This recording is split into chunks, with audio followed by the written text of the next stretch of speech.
Tek Puan bersama dengan Double Line pula. Ya, Tok T sampai sekarang. Tok T mananya Tok T? Sabar. Nanti ada surprise. Tiba-tiba pula doktor sekarang ni muncul. Doktor yang muncul bersama dengan kita pada hari ini. Kita lalukan kedatangan Dr. Azuraida. Assalamualaikum, Doktor. Waalaikumsalam. Alah, seronok bila jumpa doktor kan. Dah lama tak jumpa. Sebelum dah jumpa kan. Orang hebat dan juga auranya tu yang penting. Bila lalu nak jalan ke Tol Duta, nampak mukanya terpampang. Saya nak snap, saya selalu lupa lah doktor. Selalu nak snap kan. Sempat pula cerita pasal tu kan. Okey, baik, untuk berkenaan dengan topik kita pada malam ini, perkahwinan muda. Pahit atau manis. Saya ni orang bujang. Kalau kahwin nanti pun bukan tahap yang muda. Lambat sikit. Kan? Jadi macam mana? Untuk permulaan kita tahu apa istilah kahwin muda mengikut topik kita pada malam ini. Kahwin muda kan ada kan. So sebenarnya kita kena tahu yang kahwin muda ni dia dikategorikan kepada pasangan yang bercinta yang berumah tangga pada usia 18 hingga 25 tahun. So basically kalau umur kita 25 tahun, kita masih lagi muda. Kita lah.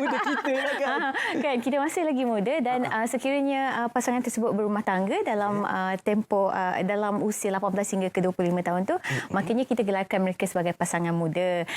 So istilahnya wujud kerana di dalam sistem sosial kita, remaja dikategorikan sehingga usia 23 tahun. Itu kalau mengikut Kementerian Wanita, kan?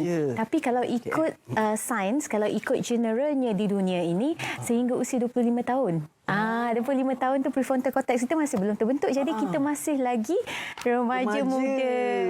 Jadi betul lah kepada adik-adik di luar sana yang masih lagi umur 25. Alhamdulillah. 30 pun alhamdulillah, syukur kan doktor kan. Betul. Dapat nikmat kehidupan, kita berkejaya dan juga hidup kita aman tenteram.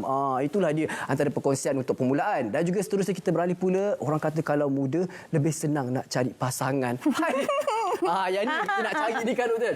Siapa yang komen ni? Siapa yang komen ni?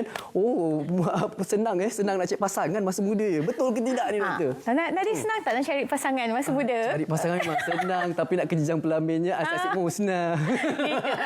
Sebenarnya basically kita boleh katakanlah semasa muda betul lebih mudah kita mencari pasangan kerana kita mengalami fasa-fasa persekolahan dan masa tu orang kata baru nak berkembang emosinya kan. Jadi dari persekolahan masuk ke universiti, lepas tu maknanya dalam tempoh umur kita 13 hingga 25 tahun tu basically kita melalui fasa-fasa bersosialisasi kan. Kita masih lagi dekat sekolah, dekat universiti, tak fikir pasal kerja kan. Yang kita fikir mungkin kerja sekolah lah, tapi ada kawan-kawan kan di sekeliling kita yang membolehkan kita sebenarnya berinteraksi dengan mereka, menyebabkan kita senang jumpa jodoh. Sebab tu orang-orang muda ni selalunya bertukar-tukar kan. Hari ni lain, besok lain, lusa lain. Kan?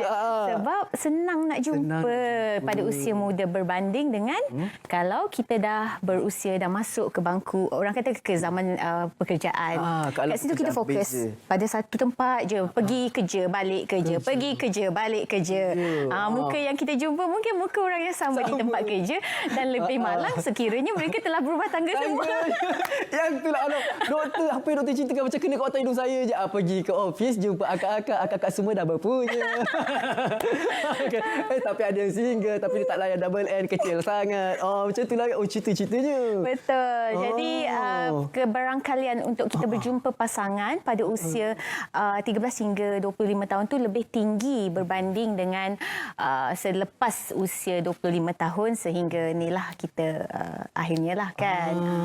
Macam itulah. Jadinya betul dapat penerangan di situ kan. Jelas kalau yang awal ni kahwin muda ni senang sebab apa? Ya, di peringkat mereka tu senang selalu berjumpa dengan orang-orang yang berbeza kan, environment pun beza. Kalau kita bekerja ni cabarannya berbeza pula. Dan juga jadi kesimpulannya apa tu, kahwin muda ni adakah baik ataupun tidak? Apakah pro and cons dia? Semuanya ada, mesti ada kebaikan dia, ada keburukan dia. Cukup rasa kan betul kan? Betul.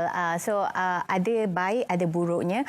Macam saya bagi tahu sebelum ni, ketika sebelum berusia 25 tahun, prefrontal cortex kita yang terletak di belakang otak kita belum terbentuk sepenuhnya. Maksudnya dekat sini kita cenderung untuk membuat keputusan yang salah, cenderung untuk beremosi, terburu-buru sebab pembentukan prefrontal cortex tu belum sepenuhnya terbentuk sampai umur 25 tahun.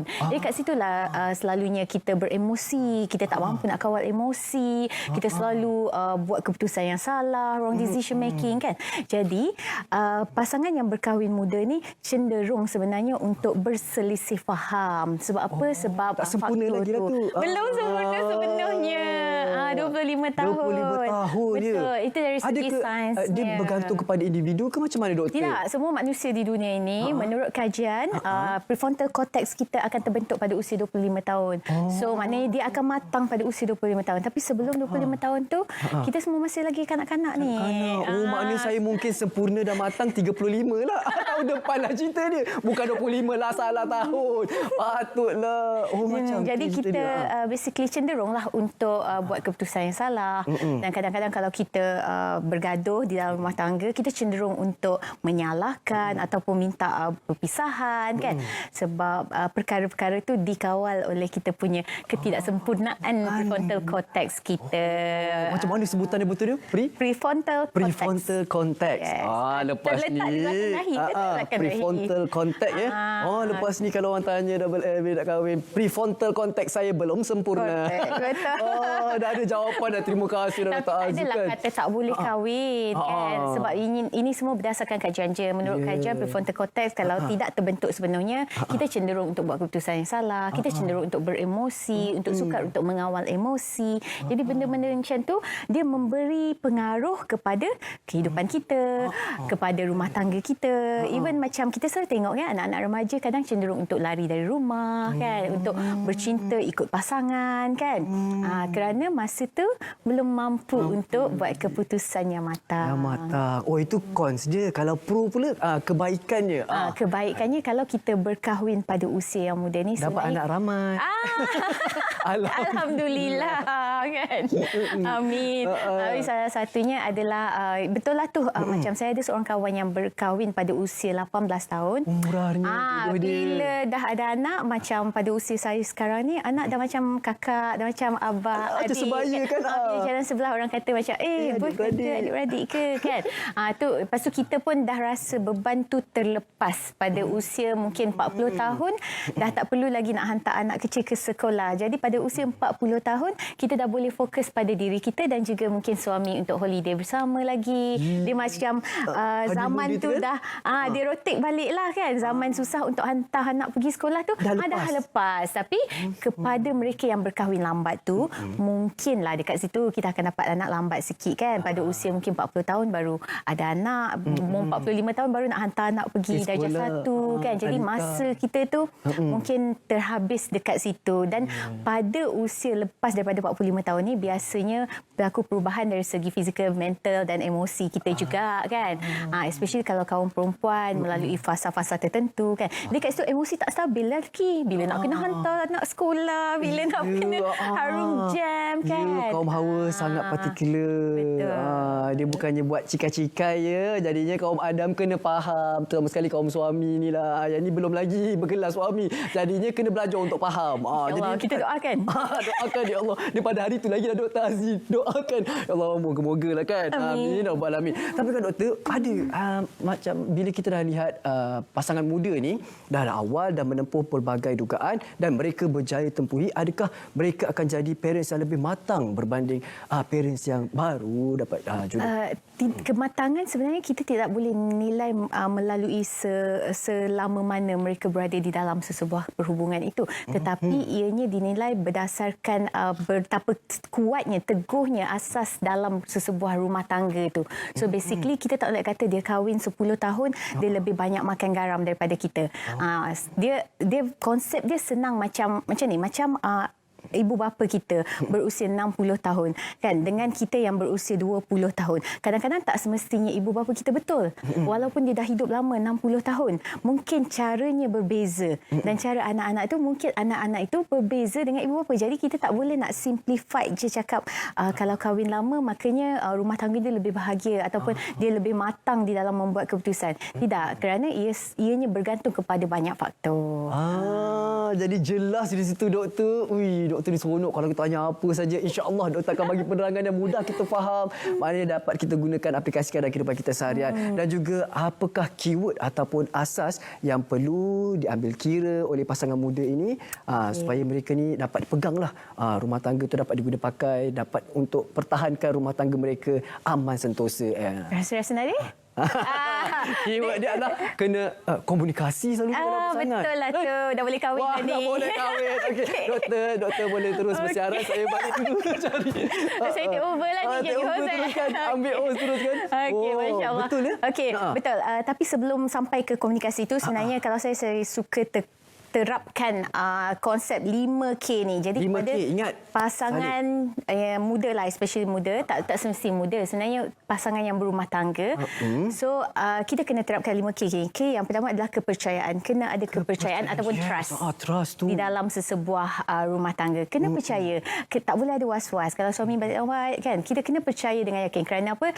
Kalau melalui konsep Islam, Allah berada dalam sangkaan hambanya, kan? Kalau kita percaya, makanya kita serahkan kepada Allah, tawakal, insya-Allah, kan. Jadi percaya, kepercayaan. Yang kedua, kita kena ada kasih sayang. Dalam sesebuah rumah tangga kena ada kasih sayang tu. Kadang-kadang kita tak nak tunjuk je kasih sayang tu, tapi kena ada kasih sayang dari aspek sentuhan, dari aspek emosi, kan. Kata-kata tak boleh kata-kata, kan. So dia ada banyak aspeknya. Tak boleh kat sini kalau kita berkahwin lepas tu kita tidak menzahirkan, kita tidak sentuh, kita tidak menunjukkan emosi sayang kita, kan. Saya buat kerja saya, awak buat kerja saya. Saya tidur katil saya, awak tidur katil awak. So tak dah jadi lain dah tu. Kan? Jadi kasih sayang tu kena ada. Itu yang kedua. Yang ketiga, kesabaran ataupun kawalan emosi. Sangat penting kesabaran dan kawalan emosi ni. Tinggi kesabarannya. Sebab kadang-kadang kita sukar untuk mengawal emosi. Bila kita sukar untuk mengawal emosi, makanya dekat situ keluarlah perkataan-perkataan yang tidak sewajarnya keluar. Jadi kesabaran kena tinggi, sama ada pihak lelaki ataupun suami ataupun isteri. Kedua-duanya kena sabar. Macam mana nak sabar? Kadang-kadang orang kata, saya susahlah nak sabar, doktor, kan. Okay. Sabar ni kalau menurut Rasulullah SAW kata, sabar itu berlaku ketika kita sedang marah, bukannya selepas kita tengah marah. So contohnya saya tengah marah sekarang, saya sabar, saya tarik nafas, saya diam. Bukannya selepas saya pukul orang, lempang orang, lepas tu baru saya minta maaf. Tidak. Sabar itu berlaku semasa kita sedang marah. Jadi apa keyword untuk sabar ni? Diamlah. Diam dan dengar. Diam, cuba asingkan diri sekejap ke, kan. Itu sebab keyword fikiran pun masa tu tak waras lagi. Setan pun suka merasuk. Dan kelimanya? Lepas tu kita ada komunikasi. Komunikasi di mana sebenarnya komunikasi sangat penting lah. Kadang ada orang kata, Nadia, kita perlukan kesefahaman, doktor, dalam rumah tangga. Kalau tak sefahaman nanti tak boleh. Sebenarnya tidak. That's not the keyword, sefahaman. Sebab kalau Nadia dengan saya, kita tidak sefahaman, tapi kita masih boleh bersama, berkawan, jika komunikasi kita betul. Okey, so jangan orang kata salahkan disebabkan sebab kita selalu dengar orang kata bercerai sebab kita tidak sefahaman. Betul tak orang cakap macam tu? Tidak sefahaman, tapi awal-awal masa jumpa. Betul. Tidak sefahaman ni sebenarnya banyak konsep dia. Macam Nadia suka makan pedas, saya tak suka makan pedas. Kita tak sefahaman. Tapi kalau kita berkomunikasi, saya boleh je masakkan sesuatu yang pedas untuk Nadia dan tidak pedas untuk saya. Jadi komunikasi. Komunikasi tu penting. Is the word. So itulah yang basically untuk pasangan muda dekat luar sana kita kena terapkan. Tapi ada satu lagi. Satu lagi. Tu yang bawa keempat. Yes, kan? Komunikasi yang keempat dan kelima. Penting sangat kemaafan. Kekecantikan. Ada kecantikan. Jawapan ada kecantikan. Sebab kecantikan sangat abstrak, kan. Sebab kecantikan ni pada pandangan mata manusia berbeza. Mungkin pada pandangan mata suami dia, isteri dia cantik. Kan? Tapi pandangan mata orang lain tidak. Tapi kemaafan asas foundation penting dalam sesebuah rumah tangga. Kena maafkan setiap masa, setiap detik, setiap ketika. Sebelum tidur malam, kena maafkan diri sendiri, kena maafkan suami, kena maafkan isteri. So, dia konsep dia dua, diri sendiri dan juga pasangan kita, kemaafan. Kerana melalui kemaafan ni kita akan buang segala dendam kita. Lepas tu bercakap kalau pasal otak kita ada penapis otak, kan, yang namanya reticular activating system.